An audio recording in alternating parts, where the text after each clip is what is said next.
saw this in advertisement on games में जो Google games में आते हैं और फेसबुक के गेम्स में आते हैं, वो एडवर्टाइजमेंट आया निकला. ये is about a Umma charity. Umma charity क्या है? Umma charity is an award winning humanitarian and disaster relief aid organisation based in the UK. ये बोलते हैं कि we currently provide and facilitate aid across more than 18 calamity-stricken countries worldwide, including Syria, Palestine, Yemen, and Afghanistan. For the first time, if you see in the middle, I'll show it a little closer, this whole slide. आप देखेंगे under the logo of this Ummah charity, it is Syria, Yemen, Afghanistan, Pakistan, Sudan, and Gaza. So Pakistan has made an entry in this League of Nations. So you can imagine the problem in Pakistan, which we don't perceive, but the Ummah perceives.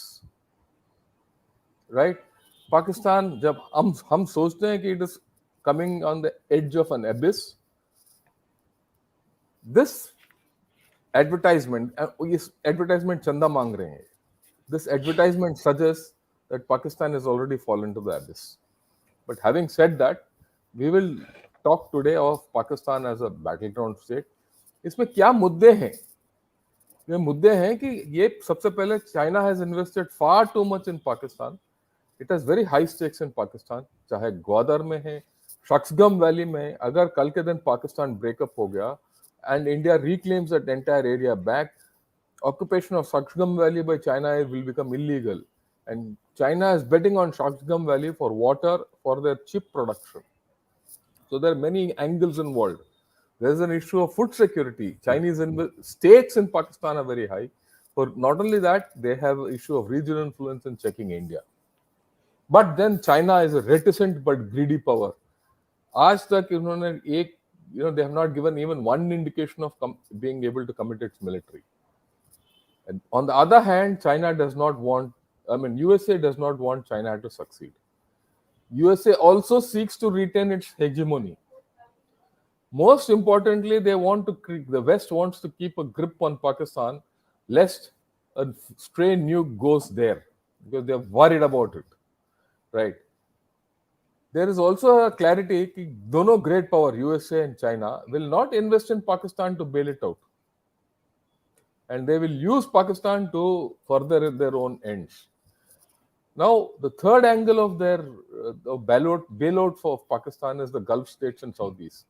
They have become more transactional, but उन्होंने काफी कर्जा दिया हुआ है पाकिस्तान को, जिसमें उनको return चाहिए, वो वापस लेना चाहेंगे, क्योंकि आजकल पैसा हर जगह महंगा हो रहा है. और इसी बात में इंटरनली अगर हम देखेंगे तो ये जो जितने पाकिस्तानी जनरल हैं, they prefer a free west to gravitate to कल के दिन, क्योंकि वो रहते हैं या दुबई में या लंदन में या ऑस्ट्रेलिया में, यूएसए में. कोई रिटायर्ड पाकिस्तानी जनरल जाके चाइना में नहीं बसता, ठीक है? वो अपने बच्चों को चाइना में नहीं भेजता. तो ये एक बहुत कल्चरल प्रॉब्लम है जो हम बोल नहीं सकते, which is a problem for China and the Pakistani army in many dimensions. Then there is an internal dynamics of TTP, Baloch rebels or Pashtun politics, which provides a violent element to this entire battleground. Of course, there is always this imagined existential threat from India, which converts Pakistan into an automatic battleground. और ये it's something like an auto sort button. अगर वो दबा दो तो पाकिस्तान में ये Battleground अपने आप हो जाता है, राइट? ये है मुद्दे जब हम Pakistan as a battleground state हम बात करते हैं. इसी के बाद में हमें बात करने के लिए ब्रिगेडियर अरुण सहगल साहब हैं हमारे साथ. Sir, over to you.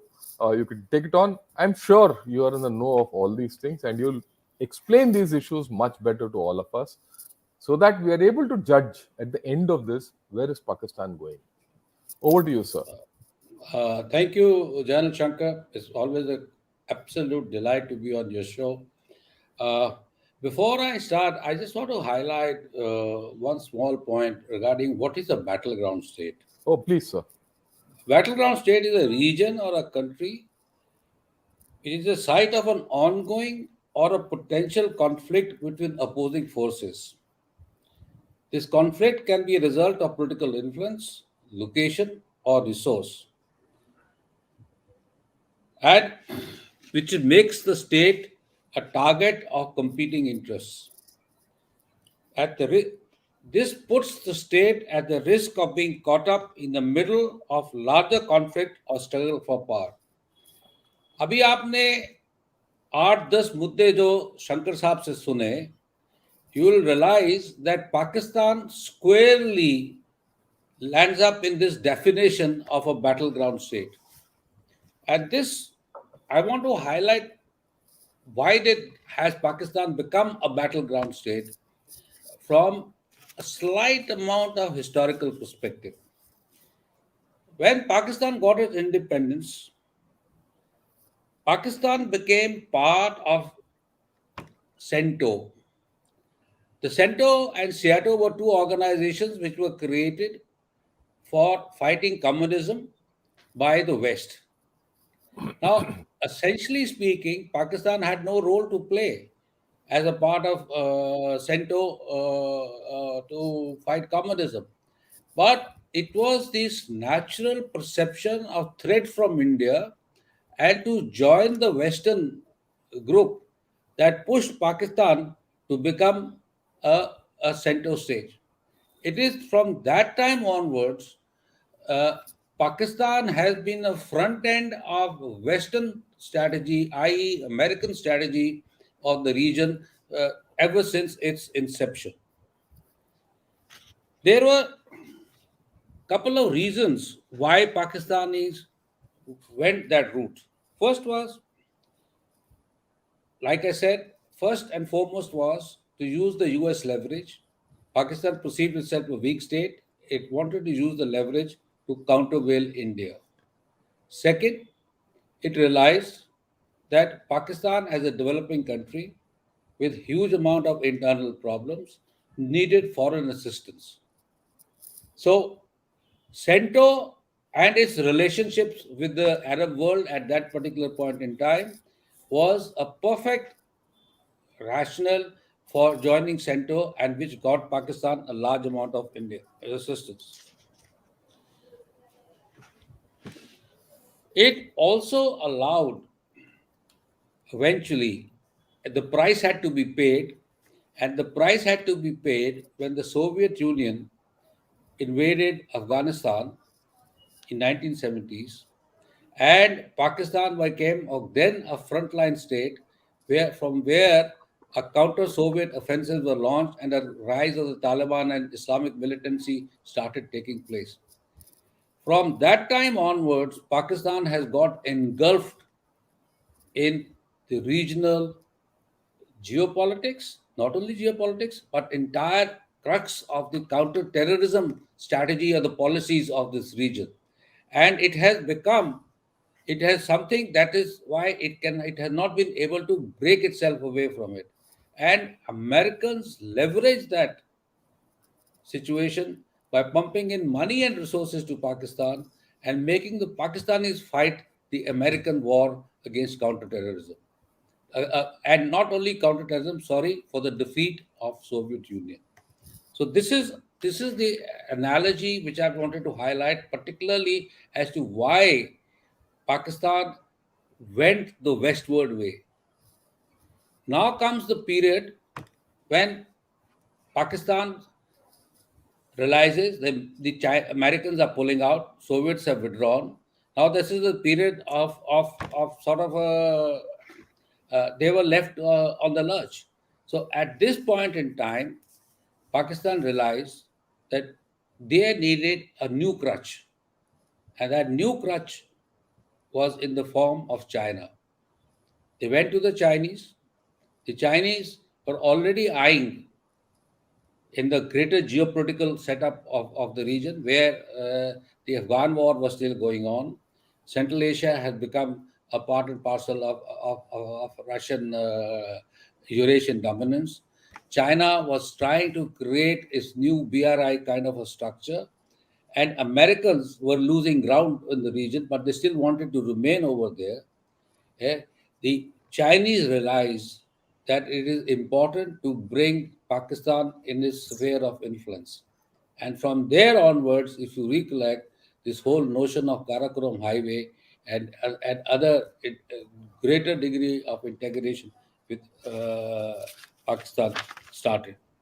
The another area was that Pakistan were under great sanctions at that particular point in time, and they had no recourse to weapon systems and weapon systems at cheap rates, or what they call at friendship prices. So as a result, what happened was that the Chinese became the new messiah for arms supply to Pakistan, even as the machinations of the Pakistani military with the elite establishment of the United States, the deep state of the United States, continued all during this period. And this was also the period which allowed, through China, through North Korea, the Pakistan access to the nuclear weapons. So this is how we have to understand how Pakistan has allowed its geopolitical location to be exploited by opposing forces and trying to manage them. But the sad reality is that it has not been able to do so. Uh, Next, I go to US came back into the region in 2001 with the global war on terror, attack on World Trade Center. Now Pakistan was fully involved and engulfed into this region. United States were using Pakistani space for bases. United States were using Pakistani for as line of logistics, or inducting logistics from Karachi port, etc., etc., etc. And now Pakistan had become a full-fledged proxy of the United States in the region. And Pakistan now was totally engulfed in dealing with Taliban, but the Pakistani deep state will continue to play its games, as we all understand, as we all know how they managed to prop up Taliban, how they to prop up various shuras, Waziristan, etc., etc., and that's how they continue to play the game. But now I come back further to the current history. 2021, we see the United States pull out of Pakistan. Now, with the pullout of United States Pakistan, suddenly there's a drop in leverage. Biden administration comes. Trump administration was not very friendly. So was Biden administration. So now suddenly the Pakistani establishment has started to lose ground. United States started withdrew just about everything except for a minimal military education programs. As also subsequently now, as recently we all know, they have provided certain degree of equipment, $450 million for upgradation of F-16, etc. But the scenario is that the Americans have by and large lost interest in Pakistan. But that does not mean that Pakistan is being left to its own whims and fancies. There are multiple reasons for it. That the United States will continue to remain engaged in the region and play its role, as we have just learned from the various leaks, Pentagon leaks, that it will continue to engage with the Pakistani deep state for multiple reasons. What are the reasons? One fundamental point is that having withdrawn from Afghanistan with practically no standing in Central Asia, this area is becoming blind to Pakistan, to United States. USA. So as this area is becoming blind to the USA, the only rationale that they have, the only place where they have leverages is Pakistan. So please understand that apart from what you hear in the press, apart from where you hear in the press, and apart from what you see, there is an interesting intelligence operations which are going on, which are important to understand that they will have their significance, and they are important to understand how much the Chinese penetration is. Second point is, like the general rightly said, there is this great fear of Islamization in Pakistan, particularly with TTP running on the rampage, Balochistan Liberation Army on the offensive. There is a huge amount of internal turmoil. All these elements are making the story of security of Pakistani's assets, the nuclear weapons, are becoming a very, very serious issue. And this is an issue in which world and there is I can say with guarantee there is a coalition of forces globally who are concerned about the security of the Pakistani nuclear weapons. They can talk about any amount, but the fact remains. Third element is that there is an engagement between the ISI, the senior Pakistani military leadership, and the American deep state. This is a very, very old relationship which cannot be overtaken. If you read Wilson Center writings, you read the Stimson Center writings, you read sometimes the Brookings writing, you will see the kind of Atlantic concept. Atlantic You will Council. see Atlantic concept. You see how they spin the yarn of these things, and so therefore. The element of of of this spin has to be kept in mind, and there is a certain degree of endearment within the American establishment towards Pakistan. And the last point of the United States continued engagement is this: there is a deep state, or there is an element, I would say, the Indo-Pacific lobby in the United States, which feels that Pakistan is now becoming a part of a China led Indo Pacific containment strategy. And that is becoming why it is becoming part of the Indo Pacific led containment strategy is because China is developing the coastal Pakistan along with access from the western Xinjiang through the Karakoram Highway, through high speed networks, through which has been already created by this communication networks which have been established, and also the satellite linkages and systems and satellite stations that have been created to be able to provide a certain degree of counter value against United States, India-led Indian Ocean-centric coalition of forces and creation of a security architecture.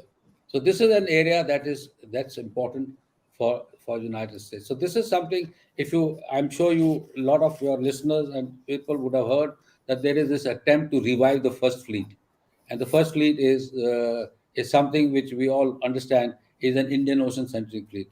And then my extremely last point is that there is also a concern that the Indian Ocean region, the Indian Ocean littoral, can be affected by the Chinese Pakistani network, and Maldives is an example. If you remember Maldives, how the Maldives government is being manipulated through its Islamic credentials. So these are some of the issues that I just want to highlight. I'll come back later to some of these. As far as China is concerned, for China, Pakistan is a frontline state, as indeed India is a frontline state for the Indo-Pacific in the Indian Ocean. China is seeking access to the warm waters of the Indian Ocean through what I call land routes. It is creating a large number of land routes, which are linking, for example, in the Myanmar, it is linking Yunnan through to Indian Ocean through road and pipelines, rail links, uh, the famous port in Kaikafu. on Taifa Phu in Myanmar is two single buoy moorings. Highest cargo discharges takes place over there. On here in the in then we have the Hambantota, and then coming down further to this thing is the Gwadar. The entire West Makran coast is being developed, evolved into a major security system by the Chinese. It starts from Karachi, where the new berths are being created. Uh, Power is being generated through nuclear power. It's a site for building six or four, sorry, submarines. It is also going down to Guada, which is being dredged to take on aircraft carriers. It is also becoming a storage and a technological base for repair and refit of the equipment. And if you link this up with what is happening in Chinese moves in Iran and West Asia, particularly with Saudis, and then you take it further down to Baba Mandel, where we already see the Yemeni Houthis and the Saudis have decided to seek peace, and then you further go down to the Chinese base in what's it called? It's just coming to me. I'll just No, no Chinese issue. bacon, east coast of Africa, uh, Djibouti. Djibouti. So if you see, there is this whole network is being created, and Pakistan is becoming central to it, purely because Pakistan can become tomorrow. Let me give an example to our listeners. If Pakistan was to quickly move couple of DF-26Ds or 21s into the region and deploy them, just see the kind of range it will create and kind of impact it will have in the region. So it's not something which the Pakistan cannot do. They have a sign, they have an agreement, they have a security pact with China.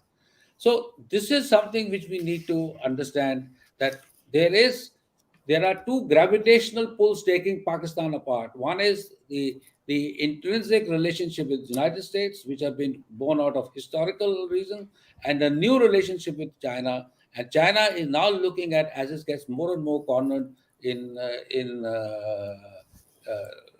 South China Sea and East Asia, it is trying to look at the part of its breakout strategy, because China has realized, and we all understand that the greater resource security of China is through Indian Ocean, and that's something which we need to accept that. So if you look at from these two perspectives, we come to a conclusion that Pakistan is in the middle of this two great power struggle. Added to that is Afghanistan. Afghanistan on 15th August 2021 was seen as a victory by Pakistan. And I'm not too sure that on 16th April 2023, Pakistan has the same view. Only 2 days back, the Pakistani army chief said that we have to deal with this menace. We have to cajole them, we have to make them understand, and if they don't listen, then we have to fight them.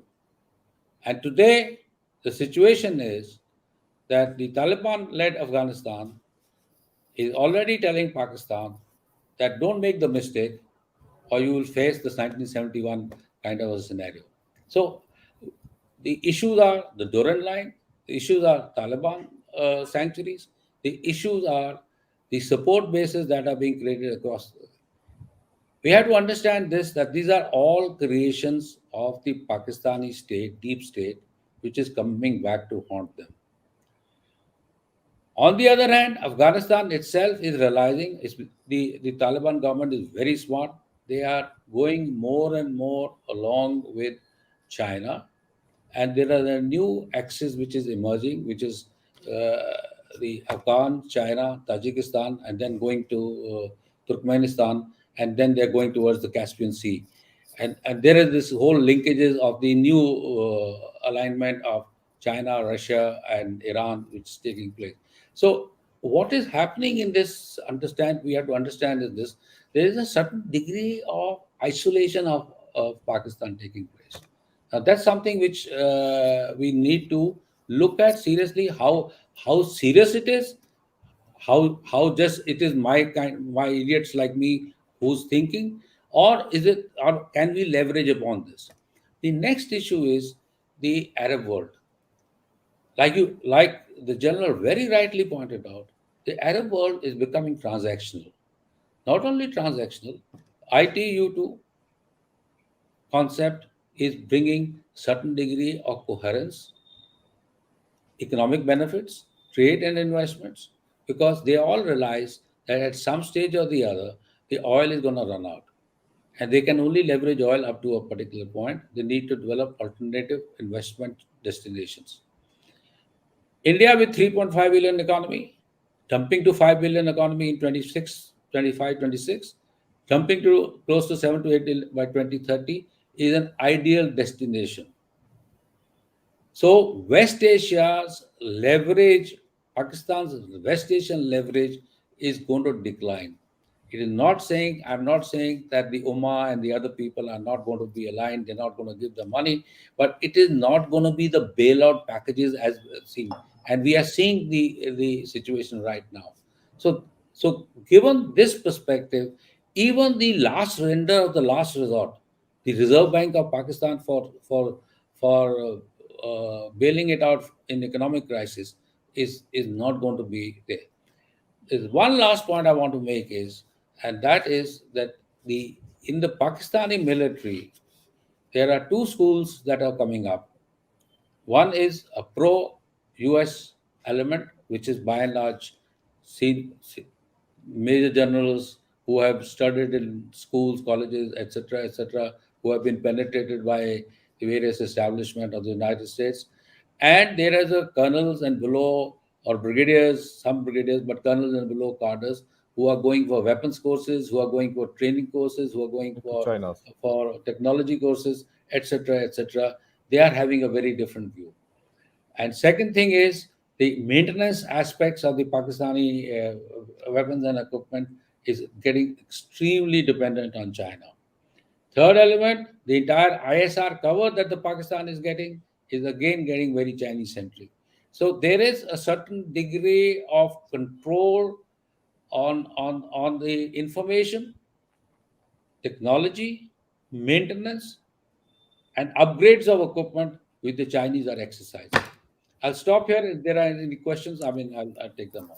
Oh, before we, इससे पहले कि we take on questions, I think let me highlight a few issues which you have, spoken of, because I think they are very relevant in the entire context. आपने बोला कि China wants that overland route from Xinjiang down to through Pakistan to hit Gwadar and get into the Indian Ocean region, because Indian Ocean is the resource bank of China, and it needs unrestricted access to this resource bank, right? And it has to beat the Malacca dilemma, which it right.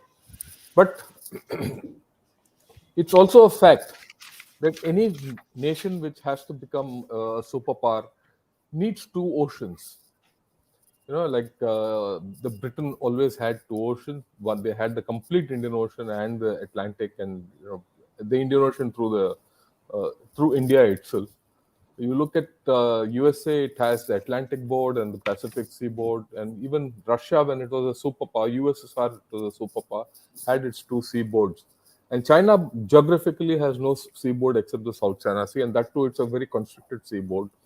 So getting hold of Gwadar and its communication channels through Pakistan is very important for China. And since they already have a base at Djibouti connected with Gwadar gives them a virtual stranglehold on Bab el Mandab and Gulf, the Strait of Hormuz. So given this, आपने जो बोला है बिल्कुल सही बोला है कि the Chinese have virtually almost in a do I die situation with Pakistan, they'll not let them go. और पाकिस्तान को इतना कर्ज में डुबा दिया कि Pakistan also doesn't have any other place to go. And Pakistan का जितने भी communications, everything is all China centric. So that is not going to go. And the other side of the story, which you also mentioned, is USA cannot let Pakistan go too much towards the China way. Yeah. Right. Having said this, there are also certain constraints. While we all think that China is doing everything, and China is going to go all over the world, there are constraints to China. There are limitations, severe limitations, which China is going to face in this coming decade. But that doesn't stop Pakistan from being a contested state. So, आज तक हमने देखा था कि Pakistan was a frontline state, but from a frontline, being a frontline state, it has become a battleground state. Now, let me highlight what are the contours of this battle going to be. Normally, जब frontline state था, the battleground state was placed like Afghanistan or anything like that, where there was a lot of violent fighting going on. This current battle between China and USA will not be military in nature, right? It will be largely economic in nature. It will largely be one of influence. Largely will be one of control of Pakistan's resources, whether it's military resources, whether it's agricultural resources, whether it's manpower resources, or whether it's physical resources. There will be always a battle for control and battle for the influence of using these resources. So that's the first thing. The second thing the battle will be all about is in some manner how to contain India. Because if there is one system which can upset China's apple cart completely, that is the rise of India, right? And if India rises, China declines. That's the equation as it is coming out. So China will do its utmost to ensure through Pakistan that India is stymied. अगर वो नौबत आया और वो in fact आ ही गया, तो Pakistan becomes yet another battleground state in a different dimension, right? The violent aspect I've already said, जो हमारा ब्रिगेडियर साहब ने भी बताया कि यहाँ जो पश्तून और बलूच रिबल्स और इनका क्या आकार होगा, इनका क्या प्रॉब्लम्स होंगे, वो they will be always in conflict with the Pakistan army as it is emerging. So there is a battleground on that axis also. So आप जिस तरीके से देखेंगे तो पाकिस्तान के ऊपर ये बैटलग्राउंड का कहानी चलता रहेगा. हमें इससे क्या लेना देना है? पाकिस्तान में बैटलग्राउंड हो या हो, हमें क्या लेना देना है? पहले तो हमारा सुरक्षा उसके ऊपर निर्भर है और हमारा राइज उसके ऊपर निर्भर है. So that is the thing. The immediate thing is, how will this affect the future of Pakistan? Right? As it is, combine all this with the other things which are going on, what will be the future contours of Pakistan be, and how will this battleground look like in future will tell us what we have to do. So I would like you to look in the future and say, what is going to be the effect of Pakistan? How will Pakistan look like as a battleground, even as a battleground, taking into account some of their internal problems, and how are we going to deal with it? Your take, sir. Okay. Thank you. The first and fundamental point we have to look at is that how deep is the Chinese penetration into Pakistan, and like we said, that can Pakistan make independent decisions as it immerses more and more in debt? It comes under more and more Chinese influence. So our concerns would be that the coalition factor, the collusion factor between Pakistan and China could become a serious problem for us. And this collusion factor may be, if you are looking at some kind of an escalation scenarios vis-a-vis China, and which I'm sure we'll cover in our China series, which is coming up next. The lot of space, strategic space of Pakistan can be leveraged by China for anti-India operations, etc., etc. Second issue that we have to understand is this: is that up to now, by and large, our navy has been, our maritime forces have by and large been one sector specific. We have looked upon only on the Arabian Sea, that kind of sea. We have taken slot security as a given because seas are a part of global commons. They are not contested, etc., etc. But once the like the general rightly said, the Chinese break out from the constricted space of South China Sea, and that is why that's another area that we have to be very concerned about, how they break out from the three straits. This area will become a zone of new conflict, and in which our maritime forces would be equally involved as indeed our ground and other forces in dealing with Pakistan. So I see not an escalation of a direct threat, but escalation of a perceived threat by deployments, by certain escalatory moves in coalition with China, even in the maritime space, as we continue to deal with the last exercise, the Aman exercise that took place between Russia, Iran, and China, should highlight to us that. And before that, we had that 49 country exercise in by Pakistan, which was not very serious, but the last one was very serious. So what we are looking at is a heightened threat, and with the kind of communications which the Chinese have created, uh, it is always at Shakscam Valley. You rightly brought out. We are looking at an heightened threat scenario in collusiveness. Number two, as with the Americans having a soft corner for Pakistan, with the Americans having a certain degree of necessity to maintain deep inroads into the Pakistani establishment, even their support would not be as forthcoming as we think that it ought to be coming between two strategic partners. There were some writings I read about 2 years back, about when Biden came, United States Institute of Peace, Dan Markley's pieces.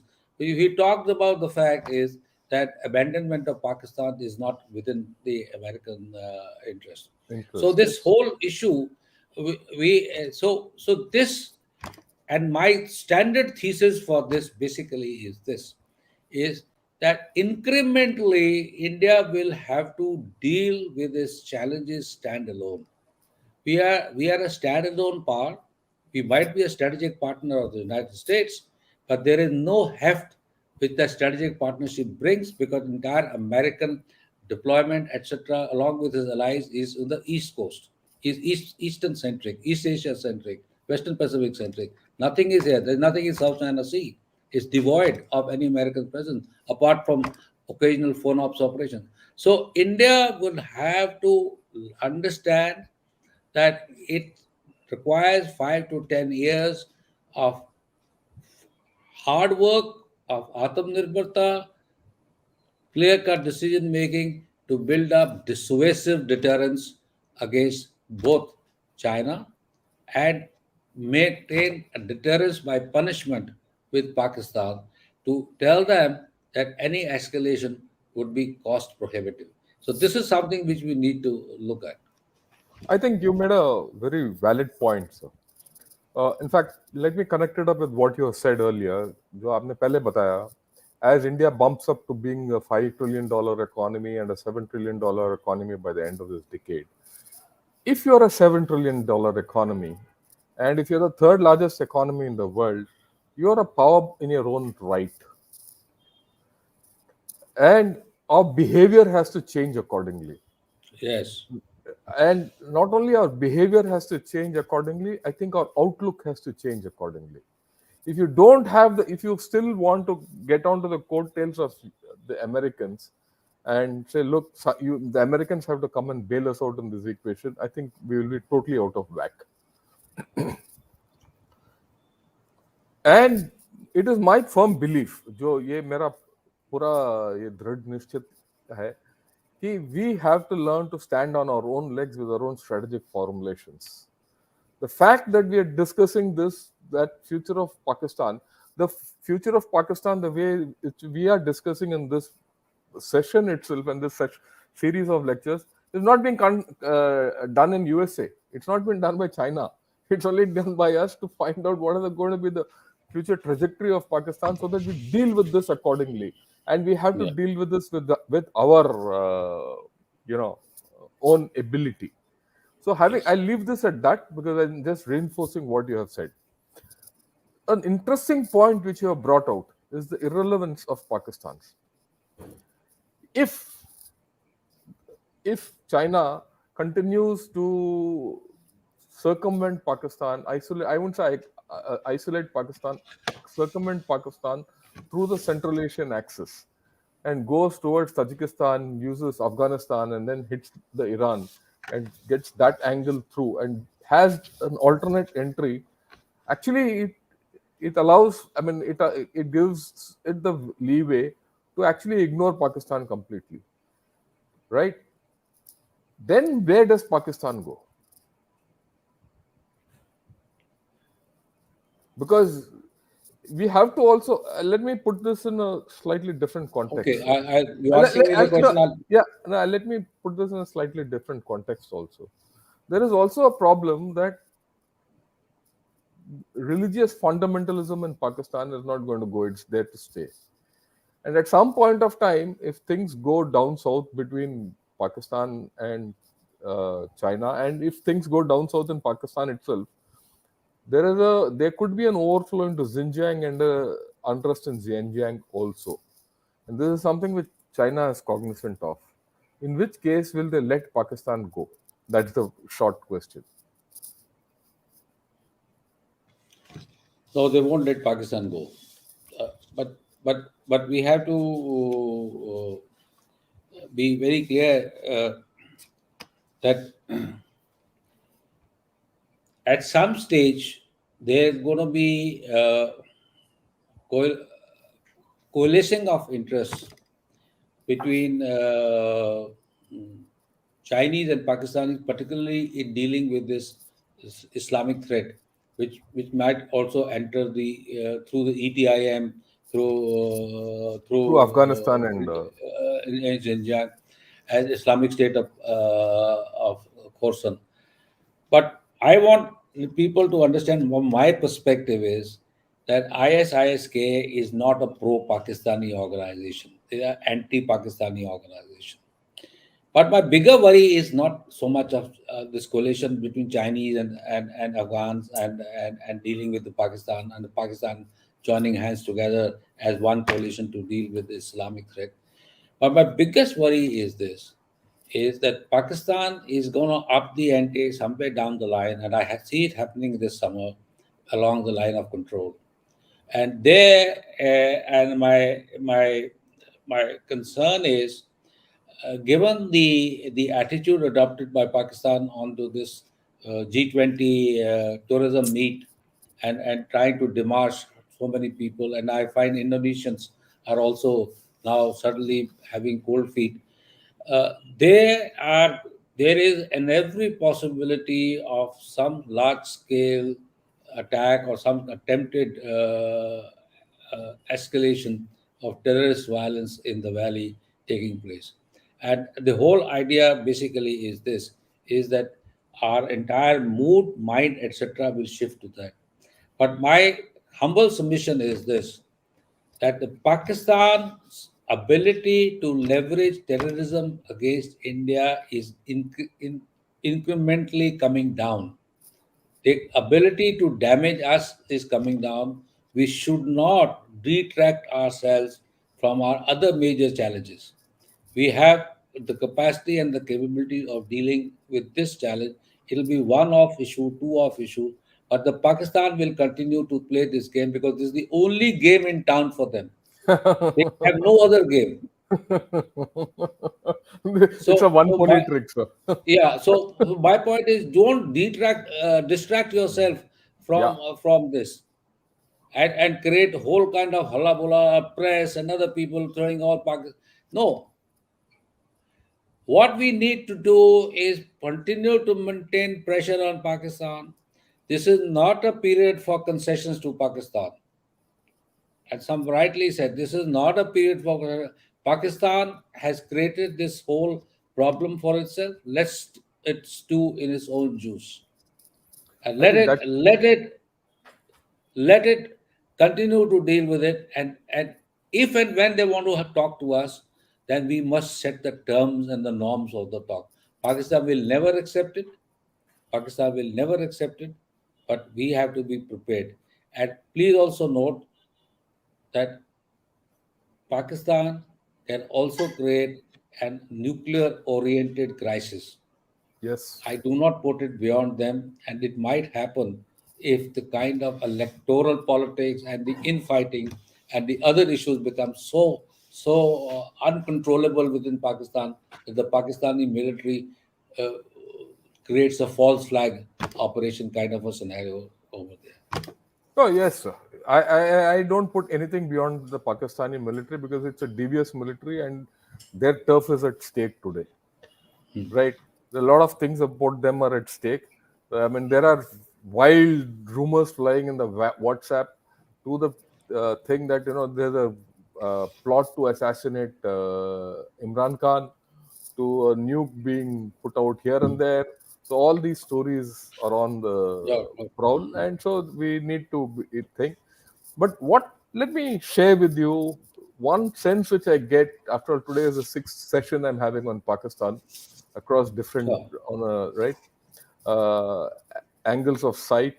So the general consensus is we need to let Pakistan stew in its own juices, Yes. like you rightly said. Second, don't talk to them, and if there are any talks or any parlays to be held with Pakistan, it has to be at our terms and our terms and conditions and not theirs. Third, keep your powder dry and keep the pressure on Pakistan across all domains. And Yes. especially keep monitoring the LC and the valley. Don't let your guard down there. And now that we've taken this critical step or a crucial step of holding a few G20 meets either there or in Ladakh, we need to ensure that they are done successfully and that Yes. we don't get diverted before that, because that will be a egg on our face if we let anything happen to them, right? And we need to convey it unequivocally to people all concerned that look, this is what we're going to do if anyone feels that anything else, and we can do it in many ways, and I leave it at that. And all this while we have to be cognizant of the fact that what is happening in Pakistan is actually contraindicative or contra speculative of what we have spoken today, because Yes. the things in Pakistan, the way they're going down the slope, are so fast that none of this what we have spoken might even occur. Events might overtake us, but Yes. then that we'll Okay. see. Like that is why I showed that first slide. For the first time in my life, I've seen a chanda being ikatta crore in the name of Pakistan also, internationally by the Ummah, right? So far, the Pakistanis were asking the Ummah for money for their nukes and etc. etc. And now the Ummah is collecting money to bail out their, as charity.